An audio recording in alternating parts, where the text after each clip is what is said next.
Será que antigas forças que já ocuparam e pisaram a cidade de Jerusalém estão voltando para o centro do conflito? É sobre isso que nós vamos falar hoje, porque tensões aumentaram entre Israel e uma antiga força ocupante da Judéia, de Jerusalém, que agora tem os seus interesses nessa terra. Vamos tentar entender um pouco dessa história, mas você sabe, de uma maneira muito diferente, porque aqui é o Tour da Notícia, caminhando por cima da cidade de Jerusalém. Eu já levei vocês com o famoso Sandrinho, o meu carro, para a gente dirigir ao redor das muralhas de Jerusalém, e agora a gente vai caminhar por cima das muralhas de Jerusalém, algo que raramente se vê. Enquanto isso, falamos dessa notícia que, de certo modo, preocupou, mas Israel já tomou todas as ações necessárias. Muito vento, vamos lá, vem comigo por cima das muralhas da cidade santa, da eterna Jerusalém. Mas espera aí. Antes de começar, a gente tem que fazer algo muito importante.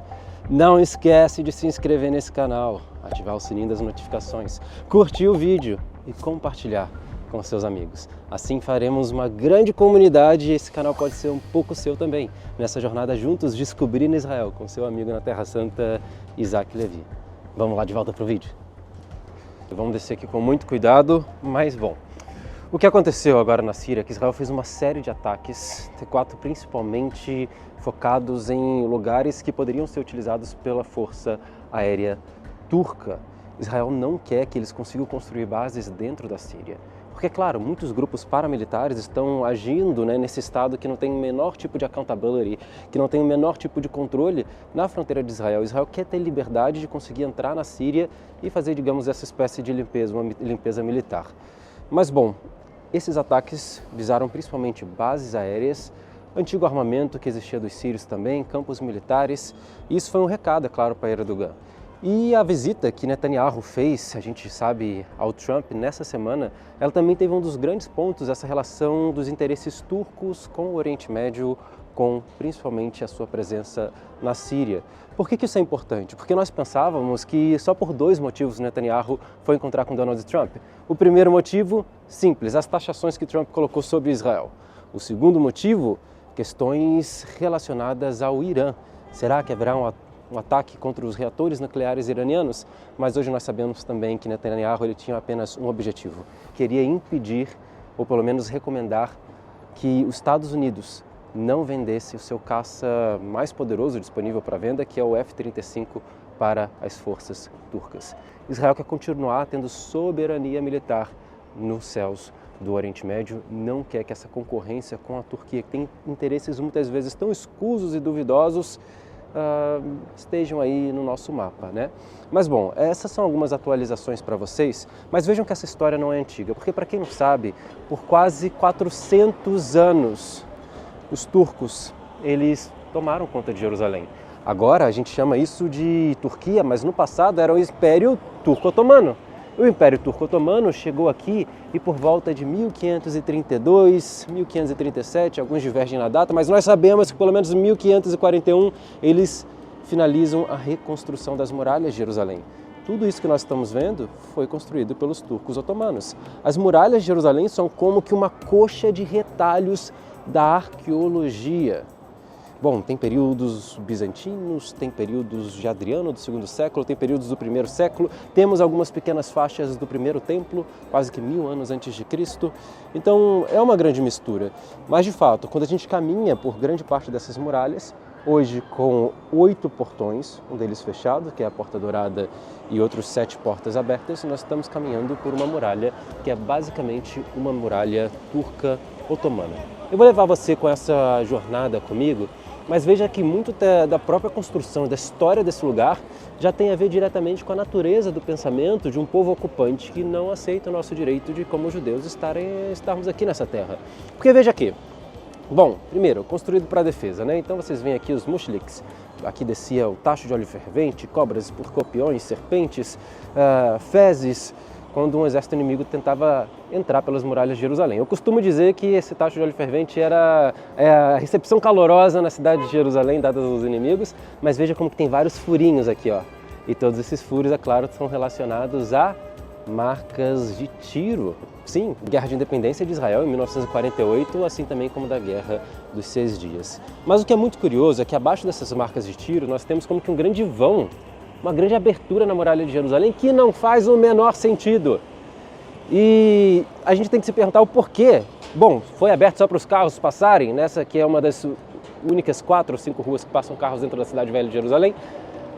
Pode ser, mas na verdade a gente está falando de uma história do século XIX. 31 de outubro de 1898 é a data. Esse cidadão aqui, olha a foto dele. Bom, pois bem, Kaiser alemão Wilhelm II, ele vem agora para fazer uma aliança com os otomanos. E aí começa muito dos interesses europeus na Terra Santa e ele decide que ele não vai entrar em Jerusalém de qualquer forma.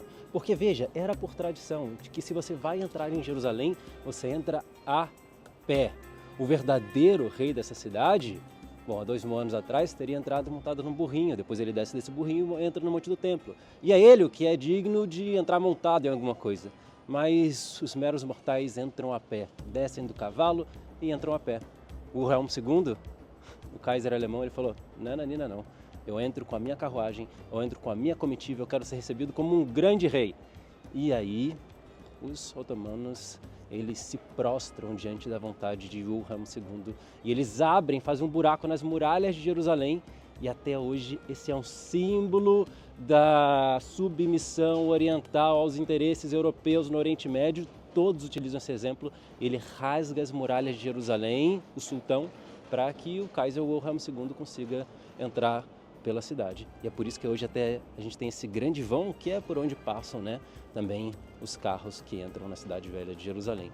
Olha que interessante como que essa relação entre o Oriente e o Ocidente já se dava de uma maneira muito conflituosa e cheia de interesses, né, já naquele período. Bom, mal sabiam eles, deixa eu ter cuidado para não cair. Na verdade, peraí, abre parênteses, eu esqueci de contar uma coisa para vocês. Nossa, eu desvio muitas coisas às vezes. Mas enfim, eu já caí das muralhas de Jerusalém, tá? Notícia para você. Tem uma cicatriz na mão enorme que eu caí por causa, assim, eu estava no celular, não estava no lugar certo e eu tombei de cima das muralhas de Jerusalém, fiz um corte terrível nas minhas mãos e foi difícil, mas eu sobrevivi. Tenham cuidado, hein? É muito legal esse passeio, mas só ande onde o seu guia falar, nos lugares protegidos e não cometa os erros que eu já cometi. Eu tenho história para contar nessa terra. Esses olhos viram coisas, esses ouvidos ouviram muita coisa. Esses pés já andaram em muitas pedras e já caíram em alguns lugares dessa cidade. Então eu levo nas minhas mãos e no meu corpo as marcas dessa cidade. Olha só. Não me pergunte como que eu sobrevivi. Mas é uma longa história, quem sabe por um outro momento. Vamos voltar, concentra. Olha só, mal sabiam, ok? Os turcos otomanos, o Império Turco, o Império Otomano, que eles estavam cometendo um grande erro. Porque essa aliança, que resultou em profundos laços, fez com que na Primeira Guerra Mundial houvesse uma aliança onde estavam do mesmo lado o Império Turco-Otomano e também, é claro, os alemães. E aí você sabe qual que é o resultado disso? Juntando-se ao lado perdedor do conflito, o Império Turco-Otomano foi dissolvido e aí, então, agora vai começar um processo de independência local onde vai aparecer a Turquia como um país moderno, mas se dissolve e se perde o Império Turco-Otomano. Então foi um pacto que realmente assim mostra a submissão que causou grandes perdas, porque você sabe, o Império Turco-Otomano que controlava a maior parte do Oriente Médio e a partir de então, com a Primavera das Nações, começam a surgir movimentos separatistas, independentes, surgem países como Líbano, Síria, enfim, e essa região vai ser completamente mudada. Tudo começou por uma péssima escolha de, para um falso rei, rasgar as muralhas de Jerusalém. E isso dito, eu espero que o Erdogan realmente estude a história e aprenda com o passado que alianças erradas, mais escolhas, transformam-se em consequências tenebrosas que vão levar até mesmo um grande império a sucumbir, né? Mas bom, vamos fazer esse tourzinho aqui, eu quero mostrar pelo menos alguns pontos para vocês em cima das muralhas de Jerusalém. Quem sabe um dia eu volto para fazer a muralha completa, tá bom? Bom, deixa aqui nos comentários se você quer ver isso, porque a gente pode ir na direção nordeste ou na direção sudeste. Hoje a gente vai pegar alguns pedaços da direção nordeste da muralha de Jerusalém. E bom, você pode ser, assim como disse o profeta Isaías, um atalaia nas muralhas de Jerusalém. Uau, é top falar isso aqui, hein? citando o versículo bíblico: Jerusalém, sobre as tuas muralhas pus atalaias que não descansarão. Uma forma de você fazer isso, justamente se inscrevendo no canal, curtindo o vídeo, ativando o sininho das notificações e compartilhando com seus amigos. Venceram a atalaia nas muralhas de Jerusalém, compartilhando a verdade a respeito dessa terra, reunindo a todos nós aqui nesse canal, nessa jornada, descobrindo Israel com seu amigo na Terra Santa, Isaac Levi. E bom, veja que curioso, como sempre a gente vai ter essas aberturas nas muralhas, que é onde se posicionavam os flecheiros, né, a proteger Jerusalém. Então veja que ela tem uma grande abertura para o lado de dentro, onde a pessoa conseguia se encaixar, se inclinar, e uma pequena abertura do lado de fora. Então, de fora para dentro, muito difícil de acertar o flecheiro, mas aqui de cima, obviamente, ele tinha uma boa opção para atirar nas pessoas, uma vez que quem vem a Jerusalém sobe a Jerusalém, porque vem sempre de baixo para cima. A cidade está construída no topo das colinas. Muito curioso como que daqui você consegue falar de tudo e de vários períodos históricos, enfim, de vários temas, porque aqui, cristianismo, a gente já está vendo aqui, ó, tremulando a bandeira do Vaticano. Aqui é o bairro cristão da cidade velha de Jerusalém.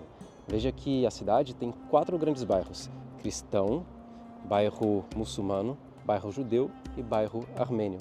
Então, esses bairros, há várias explicações do porquê a cidade velha é dividida nesses 1 km² de muralhas em 4 bairros, mas uma das mais tradicionais é que quando Sulemano Magnífico ele quer reconstruir as muralhas de Jerusalém no século XVI, ele vai falar o seguinte: olha só, gente, cristãos, judeus, muçulmanos, uma cidade de vários povos, se vocês querem estar aqui e querem um bairro para vocês ou um terreno para poder construir as suas casas, vocês vão fazer o seguinte: ajudem na reconstrução daquele setor específico da muralha e vocês vão receber aquele quarteirão. Então diz a lenda que assim aconteceu. E outros já dizem que não, que na verdade essa construção por bairros se dá pela própria cultura e tradição das pessoas que no bairro cristão guardam domingo, no bairro judaico guardam sábado, no bairro muçulmano guardam a quinta para sexta como feriado. Então as pessoas vão se unindo e se juntando onde elas vivem, pensam, comem, oram na mesma língua, na mesma sistema. E bom, veja que toda essa área aqui, ó, é chamada de Torre de Davi, ok? E que na verdade essa junção, esse complexo era o Palácio de Herodes em Jerusalém. E aqui seria de fato a Torre de Davi. Não conta para ninguém, mas não é torre e não é de Davi. A primeira coisa é que na verdade é um minarete de uma mesquita. E a segunda coisa é que não é de Davi, obviamente. Na verdade, os cruzados, né, quando chegaram em Jerusalém, cristãos não entendiam muito da cidade, viram uma grande construção, fundações que ainda eram do Palácio de Herodes. Ele fala: só tem uma pessoa que poderia ter construído isso desse tamanho em Jerusalém, o rei Davi. E a lenda pegou, só que certamente eles estavam errados, porque não é torre e não é de Davi. Na verdade é o Palácio de Herodes reconstruído sobre as suas ruínas, que depois foi transformado também em uma área de mesquita. Mas bom, quer falar de cristianismo além disso? Falamos aqui, ó, dessa montanha que vai estar bem aqui atrás, Monte das Oliveiras. Então veja como que aqui a gente tem uma visão geral de vários pontos super importantes de Jerusalém. Monte das Oliveiras, onde Jesus ascende aos céus, que diz: varões galileus, por que estão olhando para o alto, se aquele que desse mesmo modo que subiu, também há de descer. Incrível, porque é tão um seu lugar especial em Jerusalém para Jesus, né, o Monte das Oliveiras, que diz que ele sobe nesse lugar, mas também volta aqui. De modo que o profeta Zacarias diz que naquele dia os seus pés estarão sobre o Monte das Oliveiras, que se partirá em 2 e ele entrará na cidade para assumir o seu trono. É a mesma montanha, também onde era feito o sacrifício do novilho vermelho. A mesma montanha por onde Davi foge do seu filho Absalão, que tentava um regicídio, correndo em direção ao deserto. A mesma montanha onde Jesus é traído por Judas Iscariotes. A mesma montanha onde Jesus ensina a oração do Pai Nosso e vários outros acontecimentos. Essa aqui é certamente uma das principais montanhas de Jerusalém. Vou dar mais uma volta, porque se agora, peraí, eu não sei se eu deveria subir aqui, mas vamos lá. Ai, eu não sei se eu sobrevivo, mais uma queda. Olha isso, uau! Olha só, o portão de Jafa lá embaixo. Essa gradezinha não segura não, hein? E se vocês olharem para cá, olha só esses telhados vermelhos, Mishkenot Shananim, o primeiro bairro de Jerusalém construído em 1860, quando a Cidade Velha se concentrava apenas, né, não existia nem o nome Cidade Velha, porque só existia uma Jerusalém, que era a Jerusalém dessas muralhas. Vai ser a primeira vez que do lado de fora da cidade, um investidor, e Simon Montefiore, ele vai construir um bairro porque ele via que a vida aqui dentro, cheia de doenças, sem água encanada, as pessoas vivendo entre a peste, higienização péssima, vamos investir em Jerusalém. E ele constrói Jerusalém para fora das muralhas. Mas só existia um problema: as pessoas não queriam sair daqui e morar lá. Porque imagine, até o início dos anos 20 do século passado, 1920, nós tínhamos registros de ursos e leões vagando por aqui. Isso daqui é tudo reflorestamento, era um pedaço semiárido. E depois disso, o que acontece? Também tinha um grande problema, que era o problema dos bandidos. Sim, tinham bandidos, beduínos que ficavam a saquear as pessoas pelo caminho. Lembra que os cruzados têm que estabelecer uma ordem, os templários, para até guardar esse caminho para a terra de Israel. Então sim, existiam bandidos do lado de fora. E aí as pessoas não querem morar ali. O que ele teve que fazer? Pagar as pessoas para irem morar nesse bairro aqui do lado de fora, até que o que as pessoas faziam, ok, vamos morar ali, mas quando dava a noite, o pôr do sol, ia fechar as muralhas de Jerusalém, eles entravam, fechavam os portões da cidade e ele ficava abandonado. Até o momento que em 1917, 1919, gripe espanhola, todo mundo aqui dentro morre infelizmente, mas o pessoal que estava lá fora com higienização, espaço, encanamento, água encanada, enfim, eles sobrevivem. Então começa um grande movimento de sair de dentro das muralhas e procurar uma melhor qualidade de vida do lado de fora. Hoje é um dos bairros mais nobres de Jerusalém.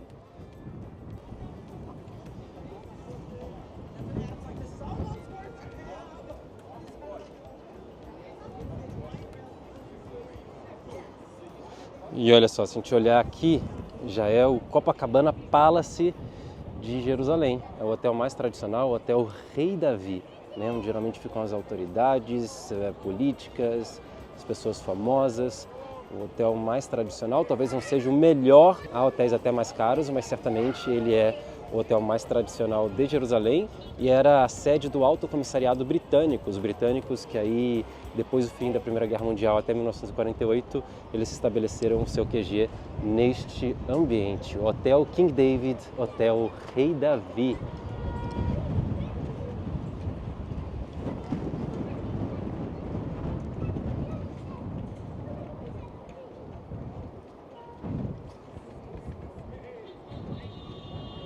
Ok, mas a história que eu quero compartilhar com vocês agora é realmente muito interessante. Imagine vocês que, como eu falei, Jerusalém até 1948 ela foi compartilhada por diversos poderes, por diversos impérios invasores, com seus interesses próprios de exploração dessa região. E em 1948, Israel declarou a independência no dia 14 de maio. Mas veja que, no mesmo dia, os árabes declararam guerra contra Israel. E essa guerra sendo declarada, algo que aconteceu foi que os jordanianos conseguiram capturar Jerusalém. Israel se estabelece como país, mas os jordanianos capturam Jerusalém e a fronteira de Jerusalém era justamente essa rua, essa estrada que passa aqui atrás de mim. Do lado de lá, naqueles prédios, era Jerusalém Ocidental, do lado de cá era Jerusalém Oriental, daqui até o Mar Morto e o Rio Jordão. Então existiam duas Jerusaléns, era uma cidade dividida, de um lado jordanianos, árabes, do outro lado os israelenses, os judeus. E no meio dessa rua passava aquilo que nós chamamos de a terra de ninguém, no man's or nobody's land. E justamente era um vão, uma zona tampão entre os dois territórios. Até hoje, se a gente olhar para o lado de lá da cidade, a gente vai ver também várias marcas de tiro daquilo que os soldados jordanianos ficavam atirando contra as pessoas que se aproximavam desse muro. Mas bom, o curioso é que, de um certo modo, todas as histórias se conectam. Que lembra que eu falei para vocês que os turcos otomanos eles começam a se abrir para as potências europeias manifestarem o seu interesse nessa região? Isso acontece em um edifício muito interessante aqui atrás da gente, que é justamente esse hospital aqui. Um hospital Saint-Louis, hospital francês de pessoas que vão para ali que já estão num estado terminal. Quem entra por essas portas tem mais passado do que futuro, certamente, e é uma instituição quase que de caridade que funciona até hoje em Israel. Mas em uma certa manhã, uma enfermeira desse hospital, ela se apoiou em uma dessas janelas. Uma manhã qualquer de 1924, uma tragédia acontece quando ela vai na sacada desse prédio. A tragédia é que ela, Miriam Zaadi, a enfermeira, ela olha para baixo e, num ato involuntário, a dentadura dela pula da boca e cai na terra de ninguém. E é claro que ela entra em desespero, porque imagine você, a sua dentadura caiu na terra de ninguém. Ninguém pode entrar, obviamente, é super perigoso e a dentadura é caríssima, feita com um molde para sua boca específica. Como que ela ia conseguir resolver esse problema? Ela vai chorando, gritando, assim, desesperada para o diretor do hospital. A minha dentadura caiu na terra de ninguém. Ela vai agora com o diretor do hospital e ela juntos até o chefe de polícia em Jerusalém. E ela, mais o diretor do hospital, mais o chefe de polícia de Jerusalém vão até o chefe do exército. E ela, mais o diretor do hospital, mais o chefe de polícia, mais o chefe do exército vão até o representante local da ONU, a Organização das Nações Unidas. E ela, mais o diretor do hospital, mais o representante da polícia, mais o representante do exército, mais o representante local da Força das Nações Unidas conseguem um contato com os representantes jordanianos do outro lado da fronteira. E aí, por um milagre de uma manhã de 1954, Miriam, a enfermeira, o diretor do hospital, o representante da polícia israelense, o representante do exército israelense, o representante da Organização das Nações Unidas e o representante do exército jordaniano conseguem uma brecha nesse período de conflito. E aí eles entram na terra de ninguém para poder pegar a dentadura da enfermeira. Uau! E essa foto prova tudo isso. Na verdade, eu conto para você que ela ficou com vergonha de tirar a foto e uma outra enfermeira tirou a foto no lugar dela. Mas o que vale é que, sim, ela voltou a sorrir. Bom, quantas divisões Jerusalém já teve?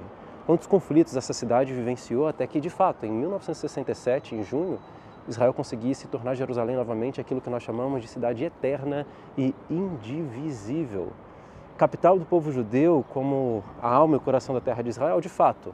Mas não só isso, uma cidade que agora tem liberdade religiosa para todas as religiões. Judeus, cristãos e muçulmanos. Não são só os muçulmanos que podem frequentar a Cidade Velha, não são só os jordanianos, mas todos os povos. O Muro das Lamentações, que tinha se tornado uma latrina, agora está aberto à visitação judaica de qualquer pessoa que bem assim queira ir lá e conversar com Deus. Bom, é curioso que as igrejas cristãs também, a partir de agora, também podem ter sinos. Antes elas usavam estacas de madeira para fazer barulho porque não poderiam ter sinos, porque incomodava a fé predominante. Jerusalém é de fato agora uma cidade livre.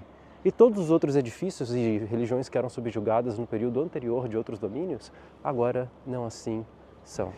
E a minha conclusão é que, bom, tem muita gente, talvez até mesmo o Erdogan, que quer voltar de um passado que para eles parece um passado de glória, mas que de um modo geral é um passado de dor, de sofrimento e de intolerância. E bom, nós certamente não voltaremos para esse passado. Jerusalém continuará livre. Israel continuará sendo um país democrático, onde a sua religião, seja qual ela for, é respeitada, onde é o único país no Oriente Médio que o cristianismo cresce. Contra fatos não há argumentos. E sim, eu tenho certeza que qualquer que for a ameaça de Erdogan e de qualquer outro país que tente colocar suas mãos aqui, como diz o profeta, eles não prosperarão, porque de fato já cessou o tempo das nações pisarem Jerusalém. Bom, esse é o vídeo de hoje, mais um comentário e uma volta com vocês nesse vídeo Notícias e Tour, urgente e direto de Jerusalém. Mas se você gostou desse vídeo, eu quero te convidar a se inscrever aqui no canal, curtir o vídeo, assinar o sininho das notificações e compartilhar com seus amigos. E é claro, se você deseja viver tudo isso aqui de perto, o local da fé, da espiritualidade, da história, da arqueologia, da cultura, da antropologia, a terra de todos nós, as nossas origens culturais, Jerusalém e Israel, você é certamente o nosso convidado. Procure um parceiro local, Sarelo, onde você está, e eu tenho certeza que quando você vier aqui você vai ser muito bem atendido. Direto das muralhas de Jerusalém, eu digo shalom e até a próxima.